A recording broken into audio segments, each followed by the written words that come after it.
Hello friends, मैं आपका mentor AK Singh और आज फिर हम अपने TGT SST की तैयारी करेंगे। यानी TGT SST में हम क्या देख रहे हैं, NCERT कवर कर रहे हैं। और NCERT में हम 7th क्लास यानी क्लास 7th की NCERT को देख रहे हैं, जिसमें कि हमारा 4th चैप्टर चल रहा है, जो कि है मुग़ल साम्राज्य के बारे में। अब मुग़ल साम्राज्य के बारे में यानी मुग़लों के बारे में और कहीं ना कहीं हमें एक तरह से दिल्ली के सुल्तानों के बारे में हमने चैप्टर में पढ़ा है। यानी क्लास 7 में हम इसी चीज़ को पढ़ते हुए आ रहे हैं।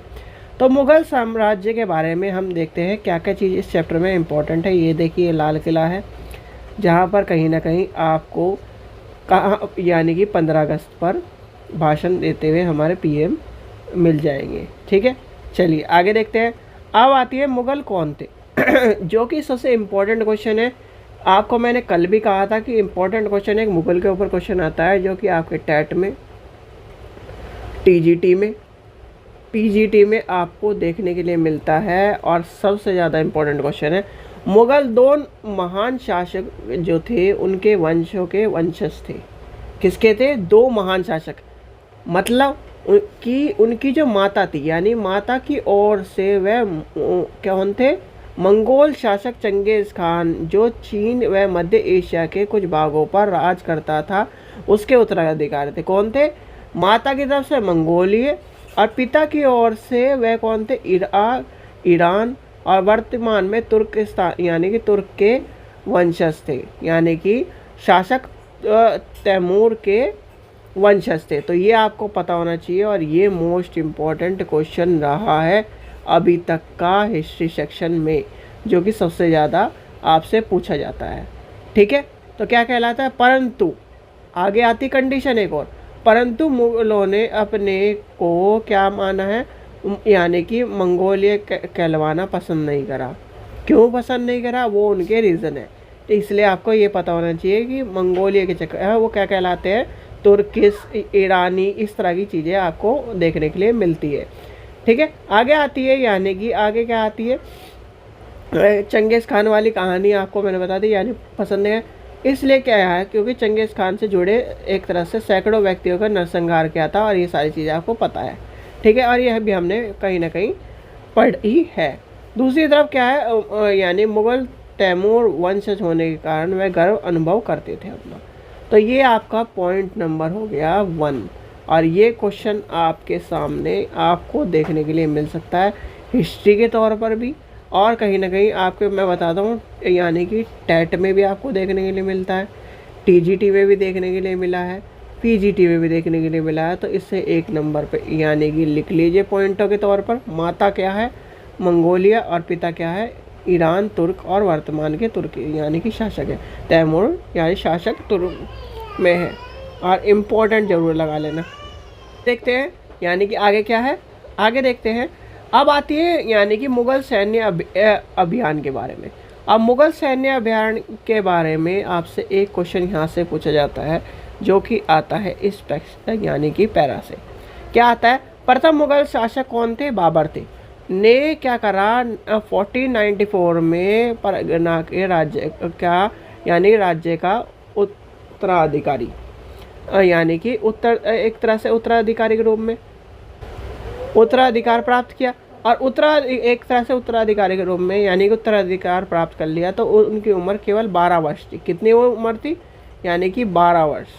ठीक है, 12 वर्ष थी। मंगोल के यानी कि दूसरी शाखा उज्बेकिस्तान के आक्रमण के कारण उनके क्या है, पितृ एक तरह से गद्दी छिन गई थी और अनेक वर्षों तक वह भटकता रहा। और यानी कि फिर उसके बाद क्या है, 1504 में कहीं ना कहीं काबुल पर उसने कब्जा करा और उसने कहीं ना कहीं 1526 में दिल्ली के सुल्तान इब्राहिम लोदी को क्यों पानीपत में हराया और दिल्ली और यानी कि आगरा पर उसने कब्जा करा। ये क्वेश्चन भी आपका आ सकता है और कई बार आया भी है, तो आपको पता होना चाहिए। फिर आती है युद्ध वाली बात की, जो आपके अस्त्र शस्त्र है। अस्त्र शस्त्र में हमारे यहाँ एक कहा जाता है कि अस्त्र शस्त्र विज्ञान के तौर पर हमने कहीं ना कहीं बहुत सी चीज़ें हासिल करी हैं। तो अस्त्र शस्त्र के विज्ञान के यानी कि अग्नि शस्त्र के नाम से आपको देखने को मिलेगी। ये इम्पोर्टेंट आपका यहाँ से बनता है, जिसमें कि आपकी टर्मिनोलॉजी इम्पोर्टेंट आ जाती है। युद्ध में प्रयोग होने वाले बारूद की तकनीक भारत में 14वीं शताब्दी में लाई गई और आग्नेय शास्त्र के इसके प्रयोग में सबसे पहले गुजरात, मालवा, दक्कन के जैसे प्रदेशों में आपको आरंभिक 16वीं शताब्दी के बाबर द्वारा प्रयोग में देखने के लिए मिलती है। फिर आती है मुगल सम्राटों की कहानियाँ। ये आपको खुद रटनी है, क्योंकि इसमें कहीं ना कहीं हमें टाइम वेस्ट नहीं करना भैया। वो आता अकबर का बेटा बाबर, ये सारी कहानी हम पढ़ते आए। यानी कि अकबर आया हुमायूं, हुमायूं से आपका सॉरी बाबर से हुमायूं, हुमायूं से अकबर, अकबर से आपके बाद कौन है, अकबर के बाद कौन है, जहांगीर, और जहांगीर के बाद शाहजहाँ, शाहजहाँ के बाद औरंगजेब, औरंगजेब। और औरंगजेब को क्या कहा जाता था, औरंगजेब को किस नाम से जाना जाता था, औरंगजेब को एक जिंदा पीर के नाम से या किसके नाम से जाना जाता। चलो इतना हिंट दे दिया मैंने, जिंदा पीर या किसके नाम से जाना जाता। अब ये बताओ बताओ, ये आपका क्वेश्चन इंपॉर्टेंट है, यानी कि औरंगजेब वाला क्वेश्चन सबसे ज़्यादा इंपॉर्टेंट है। अब ये जो दो क्वेश्चन है, यानी कि आपके जहांगीर और शाहजहाँ, इसमें से एक क्या है, एक को क्या कहा जाता है, पेंटर कहा जाता है। अब वो भी आपको ढूंढना है, क्योंकि ये क्वेश्चन कहीं ना कहीं ये मान के चलिए कि कहीं ना कहीं इम्पोर्टेंट बैठते हैं। और ये इसलिए मैं आपको आप पर छोड़ रहा हूँ क्योंकि ये आपके सामने पूरी पूरी कहानी दिखाई गई है। यानी कि ये अहमदनगर के विरुद्ध वाला जो एक तरह से क्वेश्चन ये इम्पोर्टेंट आ जाता है, ये अहमदनगर वाला, ठीक है। और इसमें आपका जहांगीर वाला, यानी कि जहांगीर में जो इसका जहांगीर को और शाहजहाँ को, ये वाला भी क्वेश्चन इंपॉर्टेंट आता है कि उसे अंग्रेज़ों के टाइम पे जो चीज़ें, यानी कि अंग्रेज़ों ने उसे क्या दिया था, तख्त वाली को एक क्वेश्चन आता है इंपॉर्टेंट, वो भी आपको पता होना चाहिए। और अकबर की जो उपलब्धि है, अकबर में एक उसने क्या है, अकबर में ज़्यादातर क्वेश्चन हम नॉर्मल आ गए क्योंकि वो जीके में चले गए। हाँ, हुमायूं और बाबर में इनकी डेथ का कारण पूछा जाता है, कैसे मरा भाई, कहा जाता है हुमायूं कैसे मरा, बाबर कैसे मरा, ये भी इसके ऊपर क्वेश्चन आता है। एक क्वेश्चन आता आपसे पूछा है, पूरे यानी कि पूरी उम्र लड़खड़ाता रहा और आखिरी में भी लड़खड़ाते हुए मर गया, वो किसके बारे में कहा जाता है, वो भी आपको पता होना चाहिए।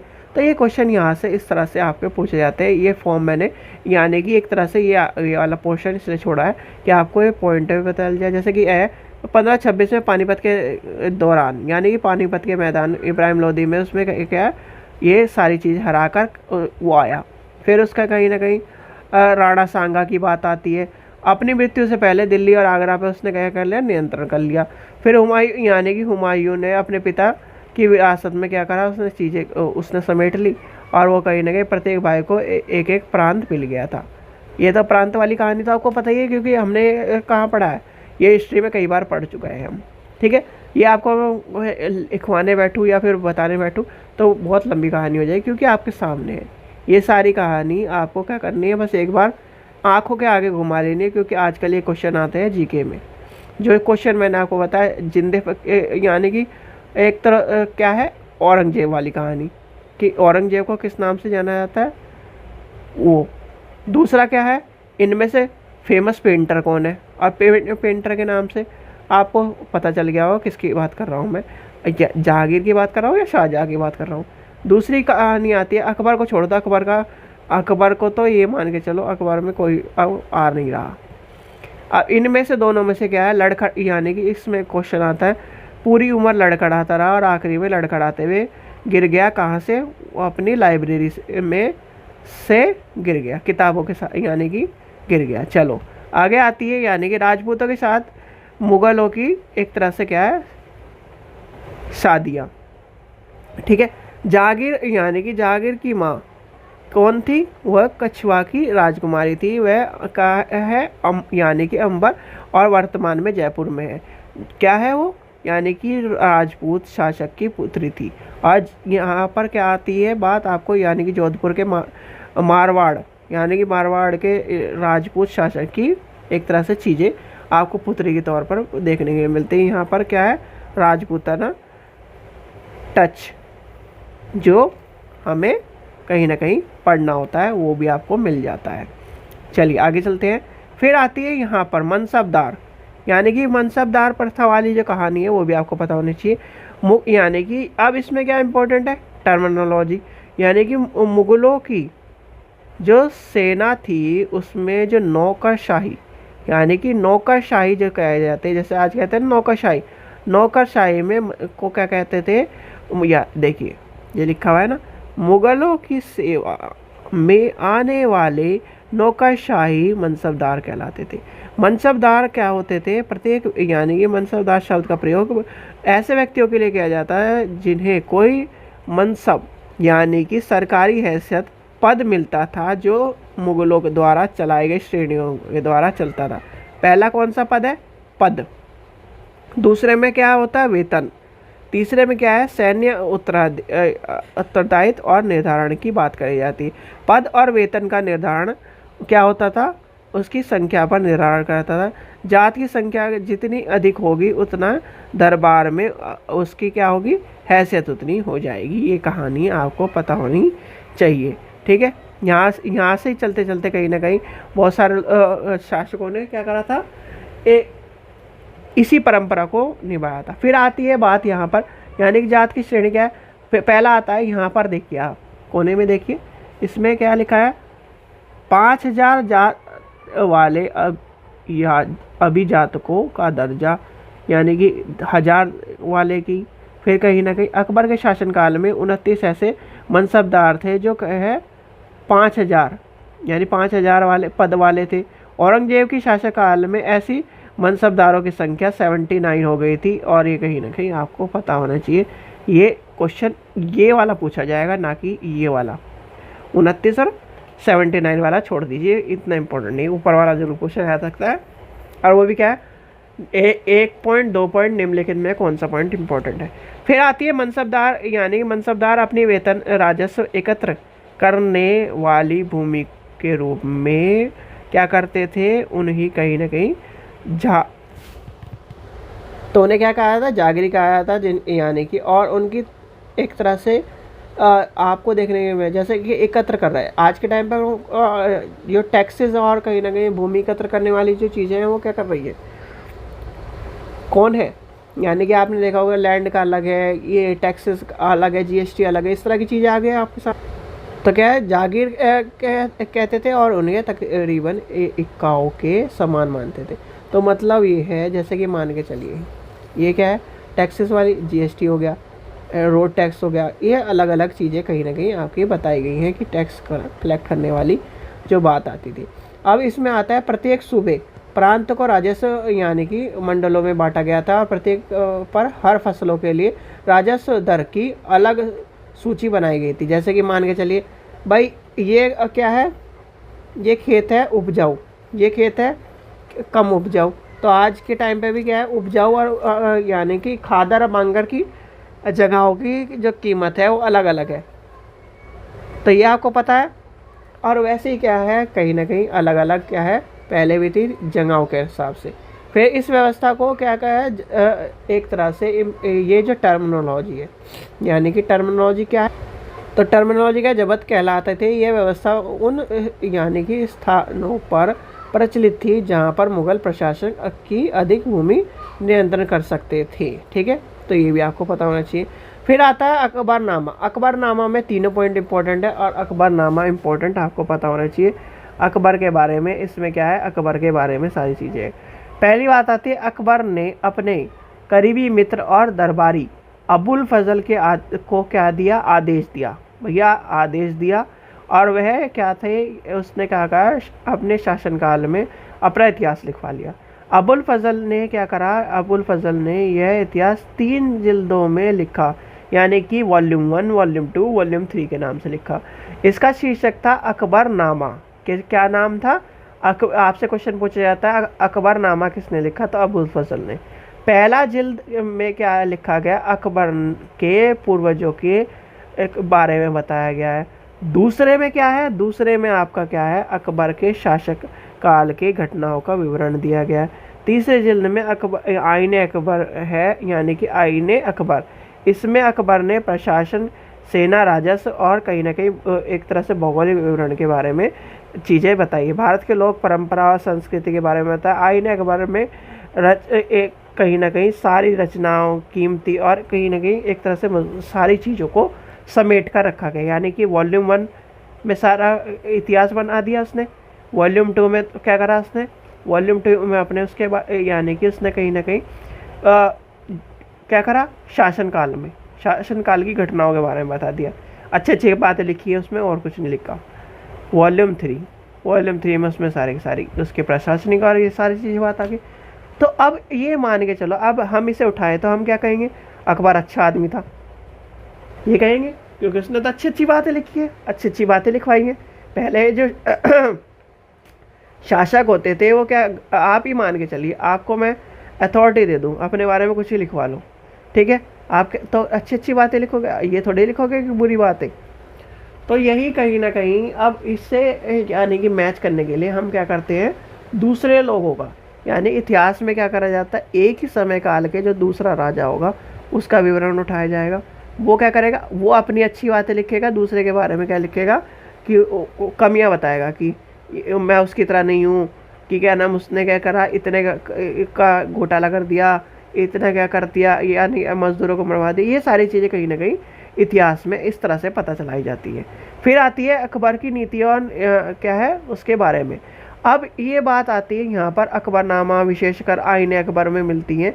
तो आपको पता नहीं है, यानी कि प्रशासन में मुख्यतः अभिलक्षण अकबर के निर्धारण करने के लिए, और उससे कहीं ना कहीं अबुल फजल और की आईने अकबर, और विशेषकर आईने अकबर में अबुल फजल के अनुसार सूबे यानी कि साम्राज्य को एक तरह से बांटे हैं, और उसमें क्या कहा है उसने, कहीं ने सूबे की बात करी है, कोई यानी कि सूबों की बात करी है। सूबों को क्या है, सूबेदार, यानी कि सूबों के प्रशासक को क्या कहा है, सूबेदार के रूप में बताया गया है। चलिए आगे चलते हैं। फिर आते हैं यानी कि इसमें आता है रानी क्या है, नूरजहाँ के बारे में आता है। नूरजहाँ को क्या कहा है, और नूरजहाँ के सिक्के, यानी कि नूरजहाँ जहांगीर के दरबार, यानी कि एक तरह से दरबार पर नूरजहाँ का प्रभाव। नूरजहाँ किसकी घरवाली थी, यानी कि नूरजहाँ किसे कहा जाता है, नूरजहाँ आपको ये पता होना चाहिए, नूरजहाँ क्या है, जहांगीर की वाइफ थी जिसने शादी करी थी, ठीक है। अब इसमें क्या है, यानी कि ये सबको बताया है, आजकल ये जीके में चला गया क्वेश्चन। अब आपकी क्या है डिमांड, एक तरह से ये आपको पता होना चाहिए, जीके में जब चला गया क्वेश्चन, ये वाला क्वेश्चन हमारे लिए जीके के इम्पोर्टेंट के तौर पर। अब ये वाला जो क्वेश्चन है ये आपके हिस्ट्री के पॉइंट ऑफ व्यू से इम्पोर्टेंट है। अब क्या है, यानी कि नूरजहाँ का जो सिक्का था, या फिर नूरजहाँ को जो कहीं ना कहीं क्या कहा है, रानी बेगम, यानी कि रानी बेगम नूरजहाँ के नाम से गढ़ा हुआ है, कि क्या है, कहीं ना कहीं जो उसका क्या है, चांदी का सिक्का, क्या है, चांदी का सिक्का। ये देखिए, ये देखिए यही होगा। तो कहीं ना कहीं उसमें कहीं ना कहीं आपको पता होना चाहिए, ये आपके फॉन्ट लिखे गए हैं। चलिए आगे चलते हैं। अब आता है यहाँ पर ऐसे कथन जिसमें अधिकार पूर्ण कहा, यानी कि कहकर या आशय किया जाए, उस पर बिना कोई प्रश्न उठाए उसे स्वीकार कर लिया जाए। जैसे कि मान के चलिए मैंने कोई बात कही और सीधे के सीधे आपको एकदम वही बोलनी है। तो ये चीज़ है, एक चीज़ याद रखना कि कभी भी हिस्ट्री में देखो, बिल्कुल एज इट इज़ जो लिखा हुआ है वो पढ़ो और उसे अपने अर्थ में, यानी कि अर्थ में लेके चलो, थोड़ा डिफरेंस मिलेगा, इस चीज़ का ध्यान रखना। इसलिए पढ़ने में और कहीं ना कहीं आपको अर्थ समझने में भी डिफरेंस आपको समझ में आना चाहिए। क्योंकि हिस्ट्री में कहीं ना कहीं एनसीईआरटी में उस तरह की बातें लिखी है जो इतिहास में बिल्कुल एज इट इज़ दी गई है। अब हिस्ट्री की किताब उठा के देख लो, एज इट इज़ ज्योग्राफी की किताब उठा के देख लो, एज इट इज़ पॉलिटिकल की किताब उठा के देख लो।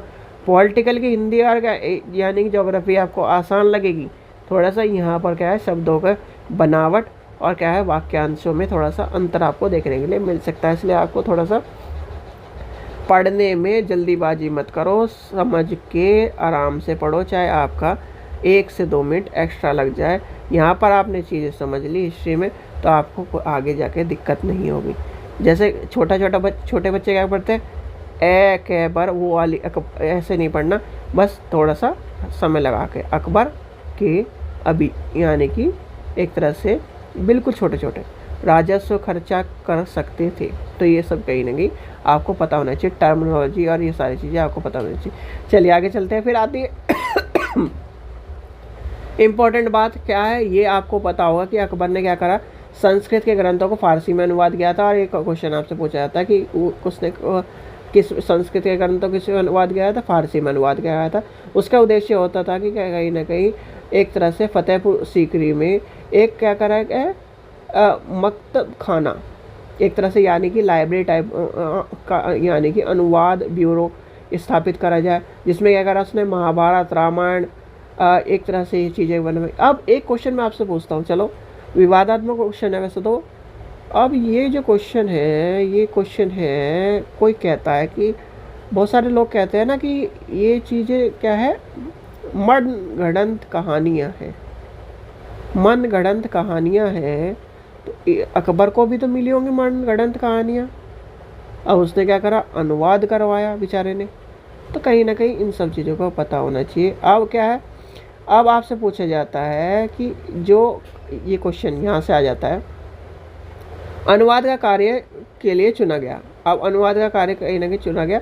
अब क्या है, रज्य, यानी कि आपसे पूछा जाता है क्वेश्चन, महाभारत के, यानी कि महाभारत के फारसी अनुवाद को क्या कहा जाता है, तो महाभारत के फारसी अनुवाद को रजनामा। और दूसरा यानी कि इसमें महाभारत की घटनाओं को क्या है, विस्तृत चित्रण किया गया है।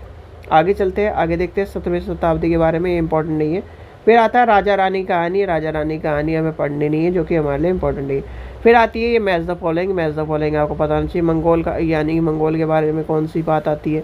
फिर आ जाती है नूरजहाँ कौन सा है, सूबेदार कौन है, मनसबदार कौन है, ये आपको राजपूताना के बारे में आ जाता है। तो आपको पता होना चाहिए, ये आपका क्वेश्चन इंपॉर्टेंट बन सकता है, कि आ सकता है इस तरह से। ठीक है, चलिए आशा करता हूँ आपको वीडियो पसंद आई। वीडियो पसंद आई तो लाइक करें, चैनल को सब्सक्राइब करें, वीडियो को ज़्यादा से शेयर करें। और इस चीज़ का ध्यान रखना, जो मैं बात बता रहा हूँ, हिस्ट्री की जो भी किताब है, चाहे आप ये सोचो 6ठी क्लास की है, चाहे 10वीं क्लास की, चाहे 12वीं क्लास की, चाहे किसी की भी है, हिस्ट्री की और एक इकोनॉमिक्स की, हिस्ट्री और इकोनॉमिक्स की 2 किताब ऐसी हैं, आप चाहे उसमें 10 बार पढ़ लो, फिर भी आपको कोई भी, अगर कोई एक मतलब सही में पढ़ने वाला बंदा होगा, उसमें से क्वेश्चन पूछने लगे, तो आप ये कहोगे इसमें तो है ही नहीं। तो इसलिए इस चीज़ का ध्यान रखना। दूसरी कंडीशन में ये बता रहा हूँ, हिस्ट्री और इकोनॉमिक्स की जो हिंदी दी गई है, वो थोड़ी सी ऊपर नीचे दी गई है, यानी कि सेंटेंसेस डिफरेंस करे गए हैं, और थोड़ा सा आपको हिंदी अलग तरह से देखने को मिलेगा। इसलिए आराम से चाहे सेंटेंसेस को मिला के पढ़ लो, इसलिए आराम से सेंटेंसेस को मिलाकर उनका शब्द का अर्थ समझ के पढ़ना। ठीक है, चाहे ज्योग्राफी पॉलिटिकल में इतना इशू नहीं है, ज्योग्राफी पॉलिटिकल बिल्कुल सही दी गई है, पर हिस्ट्री और इकोनॉमिक्स में आपको ये देखने के लिए मिलेगा। और आप ये नहीं मानते हो तो चाहे आप किताब उठा के देख लो। अब वही है कि हिंदी आप एक साथ पढ़ोगे ज़रूर, पर वह कहीं ना कहीं समझ में आपको वो भी आएगा, समझ में भी आए, पर जब आप उसे डीपली पढ़ोगे तब आप पता लगेगा, अरे ये तो अलग है। तो ये चीज़ें आपको पता होनी चाहिए। चलिए, थैंक यू।